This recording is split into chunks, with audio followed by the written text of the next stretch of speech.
આજના વિડીયોમાં હું તમને લોકોને ગુજકેટ 2026ની ડિટેલ આપવાનો છું. અને જો તમારે બેટા ગુજકેટની પ્રિપેરેશન કરવી હોય, નીટ, જેડબલઈ બોર્ડ, આ બધાની ફ્રી ઓફ કોસ્ટ પ્રિપેરેશન કરવી હોય તો સ્ક્રીન ઉપર એક નંબર આવે છે, એ નંબર પર તમારે વોટ્સએપ મેસેજ કરવાનો છે.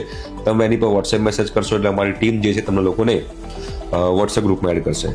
બેટા ગુજકેટ 2026માં જે સિલેબસ છે એ 12th સ્ટાન્ડર્ડનો રહેશે. 11th અને 12th નથી હોતો, ઓનલી 12th સ્ટાન્ડર્ડનો સિલેબસ ગુજકેટમાં હોય છે.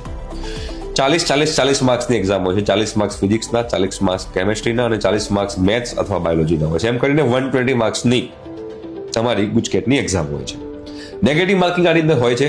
0.25 માર્ક્સ નેગેટિવ હોય છે. મતલબ કે તમારો કોઈ એક ક્વેશ્ચન ખોટો પડે તો તમારો નેગેટિવ માર્ક થાય -0.25. એનો મતલબ કે તમે લોકો જો 4 ક્વેશ્ચનના સાચા આન્સર આપો તો એના 4 માર્ક્સ થાય અને 5મો ક્વેશ્ચન ખોટો લખો તો 4માંથી 0.25 બાદ થાય એટલે કે 3.75 તમારા માર્ક્સ બને.